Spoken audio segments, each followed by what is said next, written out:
함께 누리고 함께 나눕시다 라는 제목으로 여러분과 같이 말씀을 나누고자 합니다.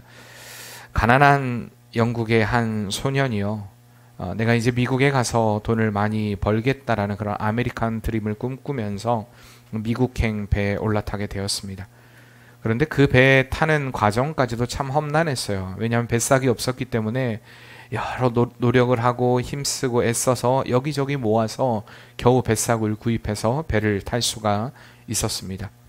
그런데 이 소년은요, 뱃삭을 구입할 수는 있었지만 이제 배에 타서 생활할 수 있는, 그러니까 음식도 먹어야 되는데 그럴 돈이 없었습니다. 그래서 대서양을 건너는 동안에 일주일 동안 아주 쫄쫄 굶었습니다. 간신히 물로 배를 채우고 일주일 동안 굶었는데, 그런데 어느 날 안내 방송이 흘러나오는 것입니다. 이 배는 기후불순으로 인하여서 연착되었기 때문에 앞으로 일주일이 더 소요될 예정입니다 라는 방송이 들리자마자 이 소년은요, 눈앞이 캄캄해졌습니다. 일주일은 어떻게든 그 아메리칸 드림을 꿈꾸면서 내가 어떻게든 버텨왔지만 다시 또 일주일을 굶어야 된다는 생각에 정말 땅이 꺼지는 듯한 충격을 받게 됩니다. 일주일 동안 굶었는데 내가 또다시 어떻게 일주일을 굶는단 말인가? 소년은 고민 끝에 선장실에 찾아가 자신의 사정을 이야기합니다. 저는 어려서 부모님이 일찍 세상을 떠나 어려운 형편으로 살아왔습니다. 아메리칸 드림을 꿈꾸고 미국으로 가야 하는데 겨우 뱃삭만 가지고 이 배를 탔습니다. 그런데 일주일 동안 굶다 보니 앞으로 더 일주일을 굶어야 된다는 생각 가운데 너무나 도무지 살 수 없을 것 같은 생각이 듭니다. 저에게 하루에 한 끼라도 음식을 주신다면 제가 어떻게 해서든 나중에 돈을 벌어 꼭 갚도록 하겠습니다. 그런데 이 말을 들은 선장은요, 껄껄껄 웃기 시작합니다. 무슨 소리인가? 아니, 이미 자네가 낸 배값에 식사비가 다 포함이 되어 있네 라고 이야기하는 것입니다. 그 소년은 그동안에 일주일 동안에 몰라서 그 음식을 먹지 못했는데 이미 그 뱃삭 안에는 이 식비가 포함이 되었다라는 것입니다. 얼마나 억울한 일입니까? 그런데 이렇게 이 소년 같은 삶이 비단 소년의 삶만은 아니라는 것입니다. 하나님께서는요, 우리 인간들에게 너무나 풍성한 삶을 허락해 주셨습니다. 하나님으로 인해 누릴 수 있는 그 풍족한 삶들, 풍족한 만족을 누릴 수 있는 그 삶들을 허락하셨다는 것입니다. 그런데 많은 이들이 이렇게 우리를 만드시고 우리의 삶을 채우시고 우리의 삶을 이끌어 가시는 그 하나님을 누리지 못한 채 이 소년과 같이 쫄쫄쫄 굶는 것과 같은, 정말 우리의 삶 가운데 전혀 하나님의 함께하심, 하나님으로 인한 풍족한 만족을 누리지 못한 채 살아가는 이들이 있다라는 것입니다. 우리의 인류의 대표였던 아담이 그렇습니다. 하나님은 이미 그가 충분히 먹고 살 만큼의 풍요로운 동산인 에덴 동산을 이미 만들어 놓으셨습니다. 그리고 그 안에 모든 것을 누릴 수 있도록 다 허락해 주셨습니다. 그리고 피조물로서 오직 하나님만 꿈꾸고 하나님만 바라보고 살면서 하나님이 주시는 그 풍성함을 누리며 삶을 살아갈 수 있도록 그 모든 것을 다 허락해 주셨다는 것입니다. 그러나 그는 다른 꿈을 꾸기 시작합니다. 하나님이 주신 것으로 인해 만족하지 못하고 내가 하나님같이 되리라 라는 잘못된 꿈을 꿈으로 인하여서 그의 삶 가운데 그가 받은 모든 것을 다 잃어버리는 어리석은 선택을 하고 말았습니다. 그의 후손이 우리도 마찬가지라는 것입니다. 이 죄성을 가진 인간의 습성은요, 언제나 하나님이 주신 삶을 꿈꾸지 않습니다. 하나님으로 인한 풍족함을 꿈꾸지 않습니다. 그래서 자꾸 다른 삶을 꿈꿉니다. 하나님으로 인해 충분해하지 않고 하나님이 아닌 다른 것으로 그 하나님의 자리를 채우려고 하고 메우려고 하는 이런 어리석은 모습을 보인다는 것입니다. 그러나 성도된 우리는요, 언제나 하나님이 채우시는 삶으로 풍성함을 누려야 할 줄 믿습니다. 하나님이 채우시는 풍성함이 그것이 우리 안에 있어야 한다는 것입니다. 오늘 여호수아서는요, 우리에게 그것을 분명하게 보여주고 있습니다. 계속해서 우리가 말씀을 통해 보았듯이 약속과 성취, 모든 성경이 다 그렇습니다. 약속과 성취의 말씀입니다. 그 하나님의 말씀을 통해 그분이 하신 약속이 얼마나 정확하게 이루어졌는가 우리는 이 성경을 통해 확인하게 됩니다. 구약에 하나님이 약속하신 말씀이 신약에 어떻게 이루어졌는가, 아직 이루어지지 않은 한 가지의 약속, 예수 그리스도의 재림 빼고는요 모든 약속들이 다 이루어졌습니다. 하나님의 그 신실하신 그 은혜의 약속, 그리고 그 성취로 인하여서 우리의 삶의 모든 부분들을 채우시고 우리를 꿈꾸게 하시고 또한 우리의 삶을 계획하시고 우리가 생각하는 것보다 더 큰 생각과 더 높은 생각으로 우리의 삶을 이끌어 가시는 그 하나님을 분명하게 보여주고 있는 것이 이 성경의 말씀이고 또한 오늘 여호수아의 말씀이라는 것입니다. 여호수아를 통하여서 우리는 이스라엘을 어떻게 하나님이 이끌어 오셨는가, 그 출애굽시킨 이스라엘을 얼마나 정확하게 또한 얼마나 세세하게 그들을 이끌어 오셨는가를 우리가 그동안의 말씀을 통해 보았습니다. 하나님의 신실하심으로 인해 풍족함을 누리게 되는 그 삶을 살아가는 이스라엘 백성들이 또한 어떤 삶을 살아야 하는가를 분명히 보여주신 것을 우리가 말씀을 통해 보았고, 우리도 역시 어떠한 삶을 살아야 하는지를 그동안에 우리가 배워왔다라는 것입니다. 지지난 시간에 보았던 우리가 13장에서 19장 말씀을 통하여서 하나님께서 여호수아를 통해서 이제 그의 인생의 마지막 그 황혼기를 맞은 여호수아에게 그의 마지막 사명으로서 이제 12지파에게 땅을 분배하게 하십니다.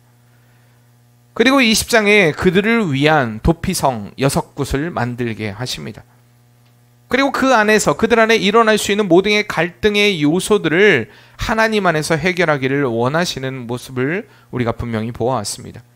그리고 이제 오늘 21장 말씀에 이렇게 그들의 땅을 분배하고 다 모든 것을 마치고 도피성을 정한 후에 21장 말씀을 통하여서는요, 아직 땅을 기업으로 받지 못한 이 제사장의 기업인 레위인들에게 각 지파들이 그 땅을 나누어 줄 것을, 그 각 지파의 성읍과 목초지들을 제비 뽑아 이 레위 가문들에게 줄 것을 오늘 기록하고 있는 것입니다. 여기 좀 의문이 생기죠. 왜 하나님께서는 모든 지파들에게는 다 공평하게 땅을 나누어 주셨는데, 많으면 많은 대로 적으면 적은 대로 하나님이 공평하게 땅을 나누어 주셨는데 왜 제사장의 의무를 이행해야 되는 이 레위인들에게는 땅을 기업으로 주지 않았을까? 여러분 왜 그렇다고 생각하십니까? 왜 레위인들에게는 하나님께서 땅을 기업으로 주지 않으셨을까요? 여러분들의 생각은 어떻습니까? 제사장이니까 물론 하나님이 기업이 되어주신다는 분명히 약속하셨습니다. 내가 그들은 너희의 기업이 되어주리라 약속하셨어요. 근데 그 약속은 알겠어요. 그런데 왜 그들에겐 땅을 주지 않았을까요? 그리고 그들에게 기업이 되어주신다고 한 분은 또 왜 또 그 땅을 나눈 땅을 또다시 그 레위인들에게 주라고 말씀하실까요? 여러분 그런 생각해 보셨습니까? 이것은 바로 레위인들의 사명 때문이었다는 것입니다. 그들이 감당해야 될 바로 일들이 제사장의 일들, 제사장의 직분이었습니다. 하나님의 말씀을 가르치고 언약의 신앙을 가르침으로 인하여서 이스라엘 백성들을 하나님 앞에 온전히 세워가는 일들, 그들의 또한 이 죄악들을 가지고 나아올 수 없기 때문에 그들을 제사하는 그 모든 일들을 감당해야 했던 이들이었다는 것입니다. 그렇기 때문에 하나님께서는 그들에게 땅을 따로 주심으로 인하여서 레위인들만 살게 하신 것이 아니라 흩어지게 만들므로 인하여서 그들이 어디에서든, 그러니까 각 지파의 사람들이 어디에서든 하나님을 찾고 하나님을 예배할 수 있도록 그 자리를, 그 장소를 마련해 주신 것입니다. 이건 하나님의 놀라운 계획과 섭리였습니다.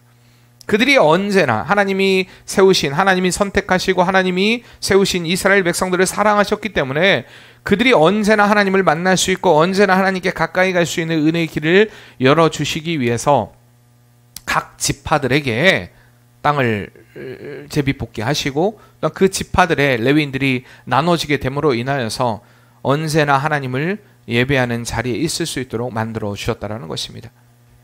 여러분 이게 얼마나 큰 은혜입니까?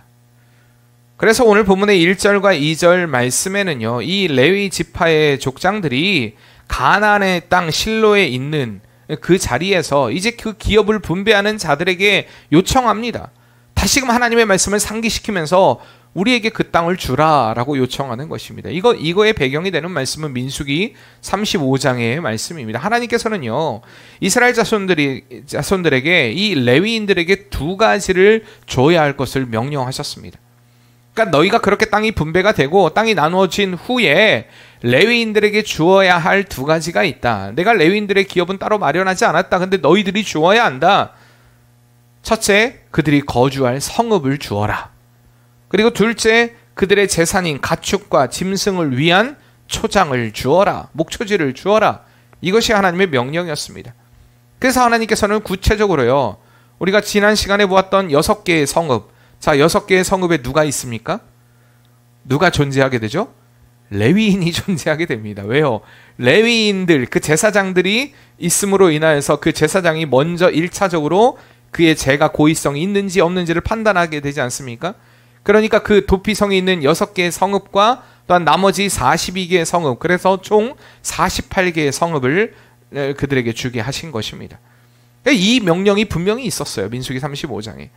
그렇기 때문에 이것에 대해서 다시 한번 1절과 2절, 오늘 본문의 1절과 2절 말씀, 이것을 시켜주는 것입니다. 레위 지파들이 야, 이렇게 하나님이 말씀하지 않았냐? 그러니까 너희가 너희의 땅들을 이제 제비 뽑아 우리에게 주라라는 것입니다. 그래서 실질적으로 그 48개의 성읍을 제비 뽑아 그들에게 주게 되는 그 사건이 바로 오늘 본문의 말씀이 되는 것입니다. 그들이 생각할 때, 야, 이 레위인들에게 이 땅을 주면 우리의 소유지가 또 줄어들게 되지 않을까라고 생각할 수 있겠지만, 그 지역 안에 그 레위인들이 거하게 됨으로 인하여서 앞서 이야기했듯이 그들이 하나님을 더 가까이 할 수 있고 하나님을 예배할 수 있는 그 은혜의 길이 열리게 되었으며, 이 지파들이 분배받은 땅을 레위인들에게 주게 함으로 인하여서 이 지파들이 받은 것이 바로 하나님으로부터 온 선물이라는 것을 그들이 분명히 인식하고 알 수 있게끔 만드는 그 은혜의 일들이었다는 것입니다. 그렇기 때문에 하나님께서는 이 레위인들의 그 땅을 그들에게 제비 뽑아 주게 만드신 것입니다. 그러므로 인하여서 그들이 함께 하나님 안에서 함께 사는, 함께 누리는 공동체로서의 그 삶을 살아가도록, 하나님을 예배하는 자의 삶을 살아가도록 만들어 주신 것이라는 사실입니다. 이렇듯 하나님을 아는 자들, 하나님의 사랑을 받은 자들은요, 그 사랑을 함께 나누는 삶이 되어야 합니다. 하나님이 주셨기 때문에 그 12지파의 땅을 분배받은 것도, 제비 뽑아 분배받은 것도 하나님이 주신 것입니다. 그렇기 때문에 하나님이 주신 것을 알고 또 함께 그들과 나눠야 한다는 것입니다. 요즘에 이기적이라고, 사람들이 굉장히 개인주의적이라고 하는 것들, 또 그것과 또 이기적인 건 또 다른 문제긴 하지만 어쨌든 굉장히 개인주의적이면서도 이기적이에요. 나만을 압니다. 나의 성공을 위해선 다른 사람들이 죽건, 다른 사람들이 아프건, 다른 사람들이 곤란을 겪건, 어려워지건 상관없습니다. 안타까운 게 크리스찬들 가운데, 기독교인들 가운데 이런 이들이 너무나 많다라는 것입니다. 내가 누리는 건 은혜고요, 나로 인해 다른 사람들이 손해보는 거는 그냥 손해보는 겁니다. 이걸 생각하지 않아요. 근데 진짜 크리스찬들은요, 이러한 삶을 살아서는 안 된다는 것입니다. 성도라 이름하는 가들 가운데 자신의 나누는 것을, 내가 함께 나누는 것에 대해서 인색한 마음이 있다는 것은요, 그들이 진짜 성도가 아니기 때문입니다. 다시 말하면 진짜 자신의 것이 하나님으로부터 왔다라는 그 은혜를 누리지 못하고 있기 때문에 자신의 것을 나누지 못한다는 것입니다. 여러분, 이게 굉장히 먼 이야기처럼 들리겠지만 한번 여러분 이렇게 생각해 보시면 돼요. 내가 힘써 돈을 벌었어요. 일을 했어요. 근데 그 일한 것을 가지고 내가 다른 사람에게 이것을 나누어 주라고 하면 여러분, 그게 나누기가 쉽겠냐는 얘기입니다. 내가 열심히 일해서 100만 원을 벌었어요. 근데 다른 사람들을 위해 50만 원을 써야 한다. 이게 쉬운 일이냐는 것입니다. 그런데 진짜 믿음의 사람이라면 같이 나눠야 합니다. 내가 벌고 내가 노력해서 얻은 것인데 내가 왜 나눠야 돼가 아니라 하나님이 나에게 주신 것이니까 하나님으로 인하여서 우리가 같이 또 믿음의 사람들과 같이 나누는 것들, 하나님의 선물임을 알기 때문에 그것을 나누는 삶들, 이게 바로 성경이 우리에게 얘기하는 성도의 삶이라는 것입니다. 하나님이 원하시면요, 우리는 우리의 것을 기꺼이 드릴 수 있어야 합니다. 왜냐하면 모든 것이 하나님으로부터 나왔기 때문입니다. 서로 같이 좋은 것을 함께 나눌 수 있어야 합니다. 아멘이십니까? 예, 나누자고 하니까 아멘을 안 하시네요. 예. 강조해도 아멘을 안 하시네요. 나눠야 된다는 것입니다. 근데 이게 쉽지 않아요. 알긴 알아요. 앞서 얘기했듯이 내가 수고해서 얻은 것을 나누며 산다는 게, 내 가족에게 나누는 건 괜찮은데 내가 왜 다른 사람과 이것을 나눠야 하는가, 이것에 대해서 이해를 하지 못해요. 제가 며칠 전에 오랜만에 미용실을 갔어요. 그동안에 미용실 갈 수가 없어요. 시간이 안 돼가지고 못 갔는데 어쨌든 다른 미용실을 결국에 바꿨어요. 다른 우리 권사님이, 김은희 권사님이 소개를 해주셔가지고 다른 미용실로 갔어요. 근데 머리를 이발을 하는데 5시 반까지 문을 닫아야 된다라는데 제가 5시 한 20분 정도에 갔습니다. 너무 늦은 시간에 갔죠. 늦은 시간에 가서 머리를 깎는데 왜 5시 반에 문을 닫느냐 하니까 아이가 온대요. 아이가 와서 아이 때문에 일찍 문을 닫고 가야 하기 때문에 5시 반에 문을 닫는다고 합니다. 그래서 저는 뭐 오라고 하니까 갔어요. 뭐 충분하다, 괜찮다, 오라고 하니까. 5시 한 20분 조금 되기 전에 들어갔는데 그때부터 머리를 깎기 시작합니다. 근데 보통 제가 머리 깎는 데가 한 15분, 20분이면 머리를 다 깎아요. 그런데요, 머리를 깎는데 1시간이 걸리더라고요. 머리를 깎는데 어찌나 만지고 또 만지고 만지고 또 만지고 만지고 또 만지고. 어제 우리 하준이 머리를 깎는데 제가 정확히 10분 걸렸습니다. 10분이 하준이한테는 1시간처럼 느껴지나 봐요. 미용실은 빠른데 왜 아빠는 느려? 물론 어제는 그 말은 하지 않았습니다. 그래요. 제가 왜 머리 깎아주고 제가 왜 욕을 얻어먹어야 되나 막 그런 생각이 들기도 하지만 어쨌든 미용실 시간이 안 맞으니까 어쩔 수 없이 제가 이제 머리를 깎아줘요. 이발을 했어요. 그리고 제가 너무 미안하니까 아이가 오랫동안 기다렸잖아요. 물론 그렇게 머리를 오래 깎을 거라고 생각을 못했습니다. 이런저런 이야기도 하고. 그리고 나서 제가 이제 지급을 하면서 현찰을 마침 원래 한 번도 그런 적이 없는데 현찰을 들고 다니질 않는데 그날 어쩌자고 제 주머니에 돈이 있었어요. 그래서 아이에게 10,000원을 줬습니다. 왜냐면 오래 기다려줬으니까 내가 고맙다. 그런 의미로 아이에게 10,000원을 줬어요. 그랬더니 아이가 정말 낚아채더라고요. 다 뺏어가더라고요. 괜히 줬다. 제 마음까지 솔직히 그런 마음이 들더라고요. 확 자기 것인 양 딱 그냥 이렇게 주는데 확 낚아채더라고요. 그러니까 그 모습을 어머니가 보더니 뭐 낚아챈 것에 대해서는 얘기 안 하고 왜 아이한테 돈을 주시냐, 막 정색을 하면서 왜 아이에게 돈을 주시냐. 그래서 오래 기다렸으니까 그런 거 없다, 그런 거 없다, 뭐 그런 얘기 하더라고요. 그러면서 머리값은 다 받으셨어요, 결국에. 근데 사실 그래요. 같이 나눈다라는 게 서로 내가 누군가에게 무엇을 주는 것도 어색한 거고요. 요즘은 내가 누군가에게 무엇을 받는 것도 약간 어색한 이런 시대가 되었다는 것입니다. 왜냐하면 내 것을 내 것으로 알기 때문에 그렇습니다. 내 것에 대한, 내가 노력해서 내가 힘써 번 돈이니까, 내가 힘써 얻은 것이니까 아깝다라는 생각. 내가 얻은 것을 다른 사람과 나누며 산다라는 게 세상의 가치로 보면요, 굉장히 어리석고 미련해 보이기도 합니다. 특히 어렵게 얻은 것일수록 더 그렇습니다. 쉽게 얻은 돈 말고요, 진짜 어렵게 해서 얻은 물질, 때로는 어둡게 해서 얻은 물건, 이런 것들을 가지고 다른 사람과 나눈다는 게 쉽지 않다는 것입니다.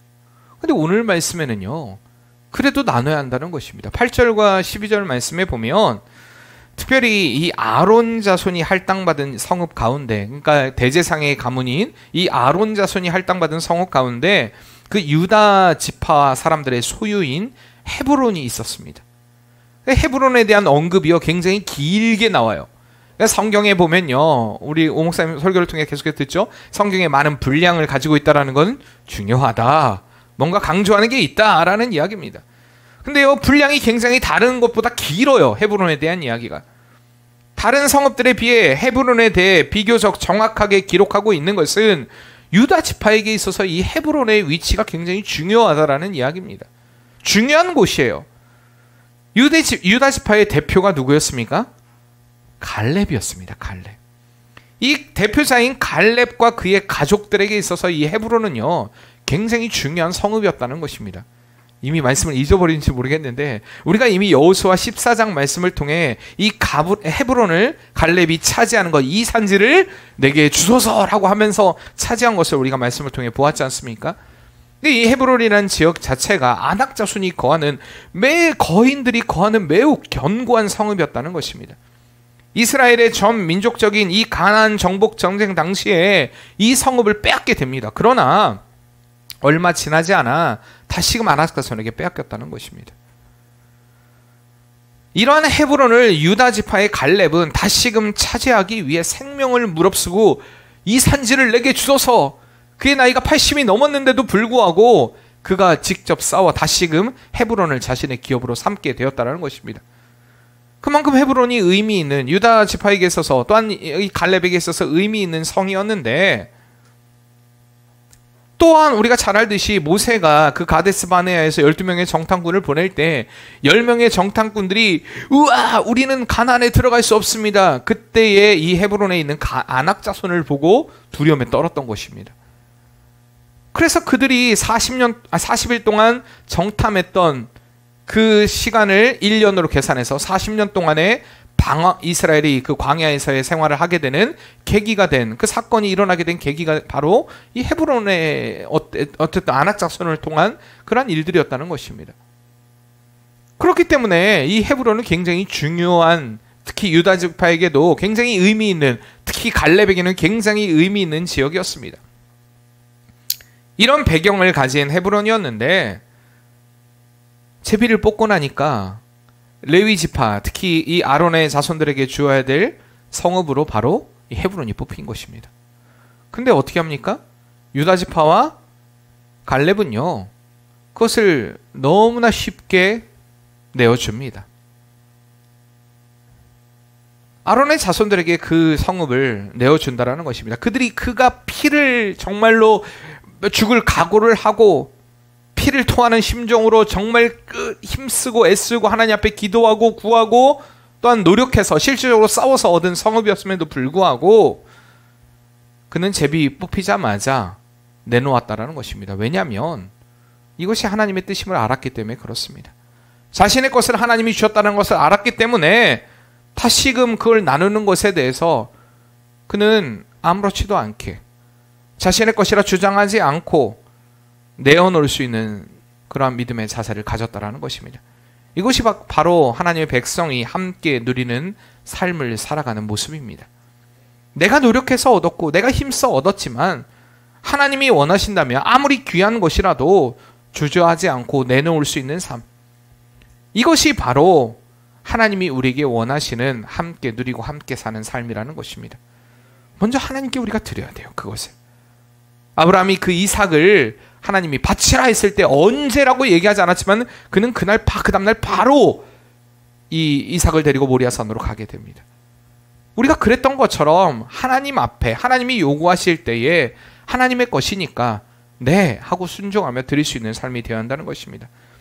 그런데요, 이 드림이 내 생각으로 드림이 되어서는 안 돼요. 내 마음으로만 드리는 것이 되어서는 안 된다는 것입니다. 내 마음으로만. 우리가 기도할 때도 그렇게 기도하죠. 하나님 마음의 예배, 중심의 예배를 드리길 원합니다.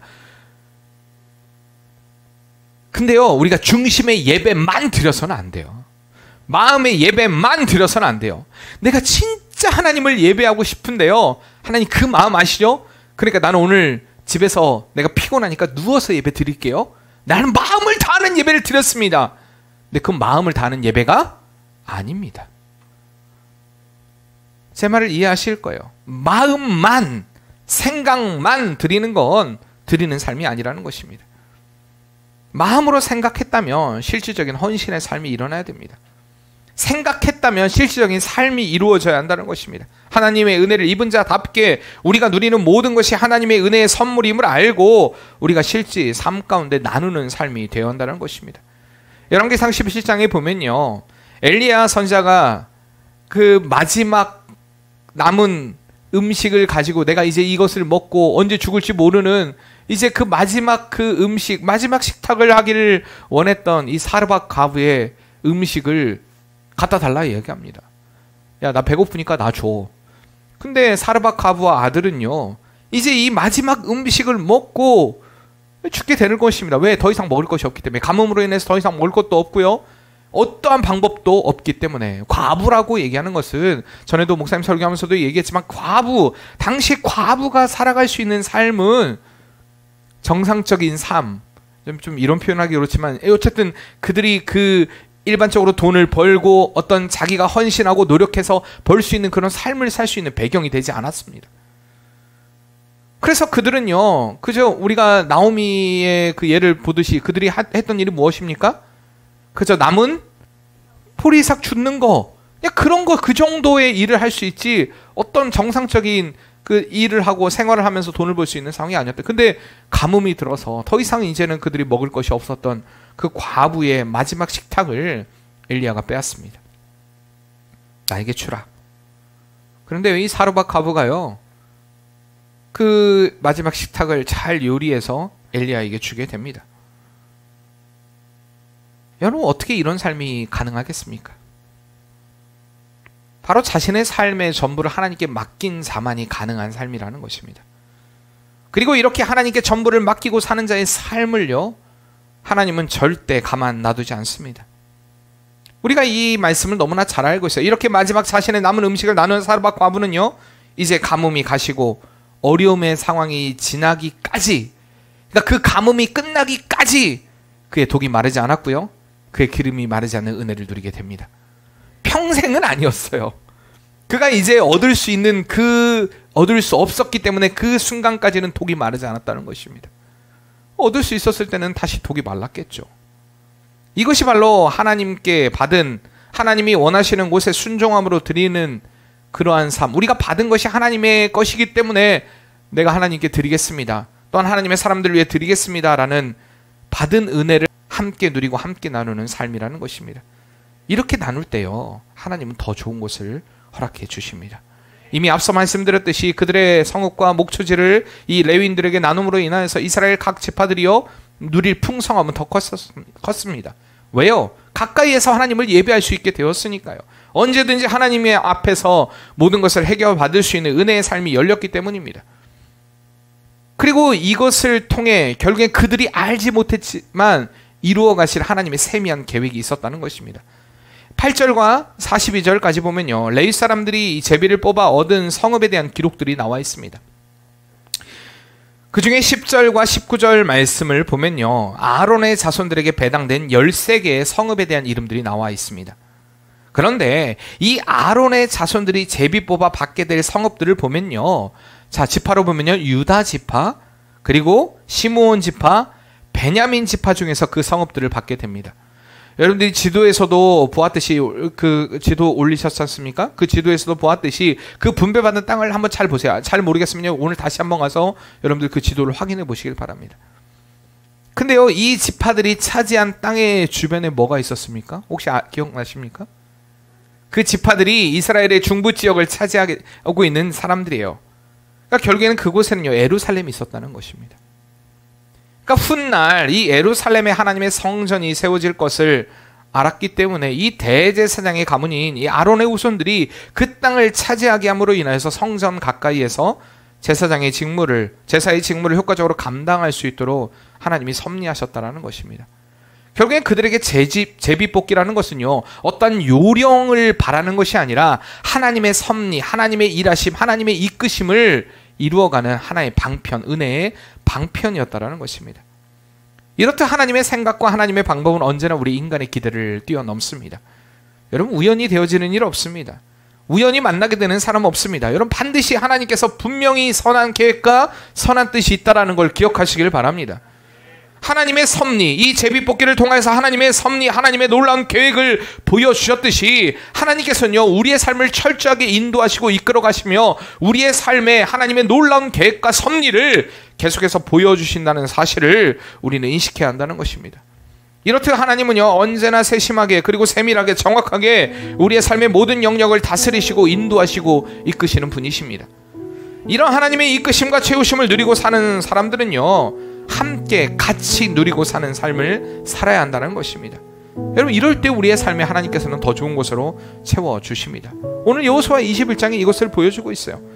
네가 누리는 모든 것이 하나님의 은혜이다.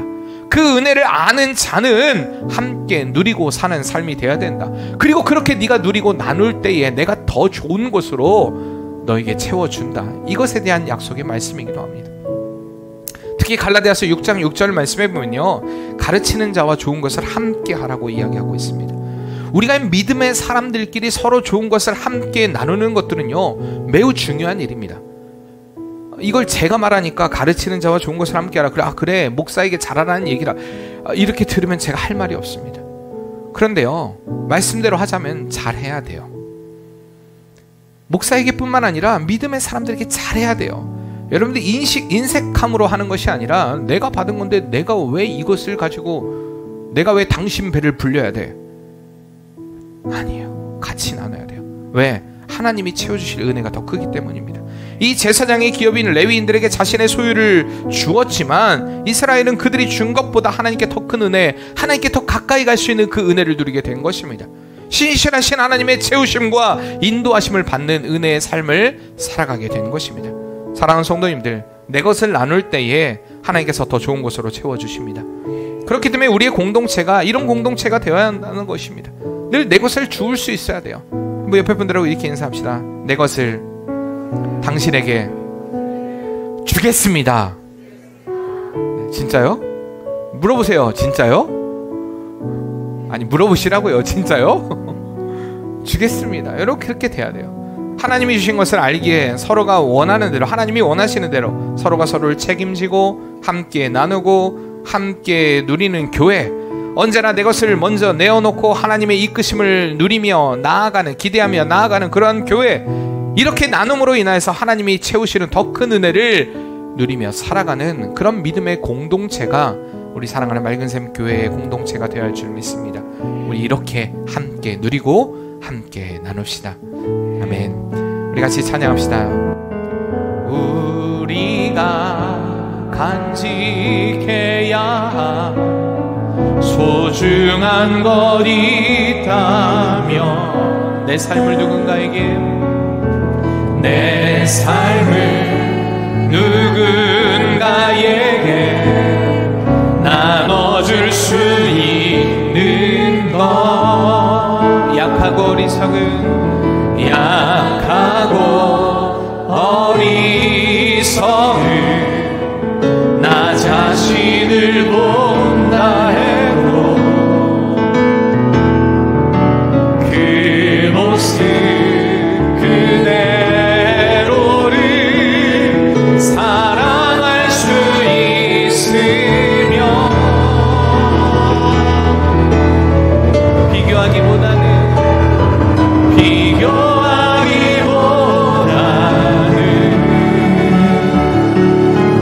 나 자신을 바꿔가고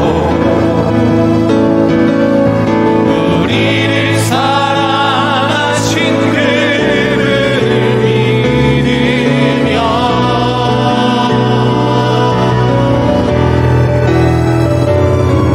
외로운 사람들 품에 안아줄 수 있도록 우리 맘속에 소중한 것을 간직하며 살아요. 우리 맘속에 소중한 것을 간직하며 살아요. 그렇습니다. 주님, 우리 안에 주님으로 가득 채워져 있을 때에, 모든 것이 주님의 은혜이고 하나님의 놀라운 섭리임을 알 때에 우리가 서로 함께 누리고 함께 나누는 복된 삶이 될 줄 믿습니다. 나를 위한 삶이 아니라 내가 주님께 받았으니 나의 것을 당신과 함께 나누겠습니다. 우리가 이런 믿음의 공동체가 되기를 원합니다. 그러할 때에 하나님이 채우시는, 하나님이 더 좋은 곳으로 채워주시는 분이시라는 것을 우리가 믿고 믿음으로 늘 같이 나누며 함께 누리며 살아가는 그런 믿음의 공동체 되게 도와주시옵소서.